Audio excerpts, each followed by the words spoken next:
All right, today we're tackling something pretty fascinating, the booming digital self-help market. This whole world where wellness is supposedly just a click away. And to get our heads around this huge trend, we're going to zoom in on just one single $6 product. Let's dive in. So, let me ask you, have you ever tried to buy happiness online? I mean, think about it. In one way or another, a lot of us probably have. We buy stuff all the time to feel a little better. But what happens when the thing you're buying is explicitly packaged and sold as a tool for your mental well-being? That's a whole different ballgame. To figure that out, we're heading over to Etsy. Yeah, the online marketplace for all those handmade goods. Well, it's also turned into this massive hub for digital wellness products, which makes it, honestly, the perfect place to do a little case study. And this is going to be our guide for today, this one single listing. By breaking down how it's designed, how it's priced, and how it's sold, we can pretty much uncover the entire playbook for the digital self-care industry. Okay, so let's get into the anatomy of this thing. What are you actually buying here? And maybe more importantly, how is it presented to someone who's just scrolling online, maybe looking for a little bit of help? The very first thing you see is the title. And wow, is it a mouthful or what? This isn't just a name, it's a laundry list of basically every emotional pain point and therapy buzzword you could possibly think of. And trust me, that's no accident, it's a strategy. And that strategy has a name. It's called keyword stuffing. See, the title isn't really written for you, the human. It's engineered to be found by Etsy's search algorithm. So if you go and search for inner child or CBT, bam, this product is designed to pop right up. It's marketing for a machine first and a person second. Next up, let's talk price. $6.28. That is the perfect impulse buy price point, isn't it? It's low enough that you barely have to think about it. For less than a fancy cup of coffee, you can buy what feels like a potential solution to your problems. But wait, there's more to it. The listing makes it very clear that this isn't the real price. Nope. The original price was supposedly over $25. So you're not just buying a product, you're getting a deal. This is a classic psychological sales tactic. It's all about creating that sense of urgency and, amazing value. A 75% markdown. Seeing it like this as a chart just makes the deal feel even more real, even more substantial. It makes you feel like you're making a smart financial choice on top of doing something good for your mental health.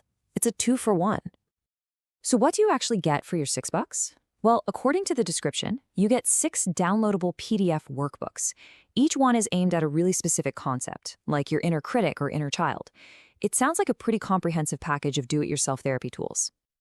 And this brings up an even bigger question, right? Who's behind these things? Who's making these products? Because this isn't just one random item. It's an entire cottage industry that's just exploded. Well, the seller here is a shop called Therapeutic, and they're based in Georgia. In just 8 months on Etsy, they've already made over 400 sales. It's probably a small operation, maybe even just one person.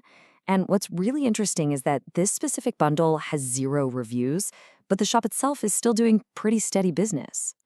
And this really just pulls back the curtain on the modern digital creator's playbook. It's pretty simple. First, you identify a common emotional need. Then, you design a simple digital template, which, by the way, only have to make once and can sell forever. You list it on a massive platform like Etsy, and then you juice it up with keywords so people can actually find it. The best part for them? There's almost no overhead. But what about the rules of engagement in this marketplace? I mean, when you're buying something this personal, what does the fine print actually say? And here it is, the key policy right from Etsy. Once you buy it, it's yours for good. Because it's a digital file that's delivered instantly, there are no takebacks, it's a final sale, which, to be fair, is important protection for the seller. Now, it's not exactly the Wild West out there.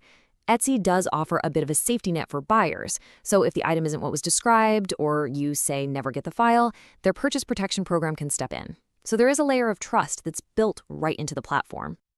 And just so we're all on the same page, a digital download means you get a file, in this case, a PDF. You can print it out, you can use it on your computer, whatever you want, but you never actually receive a physical object in the mail.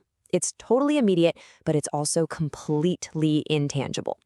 So, when you pull all this together, what does it really tell us about the future of self-help?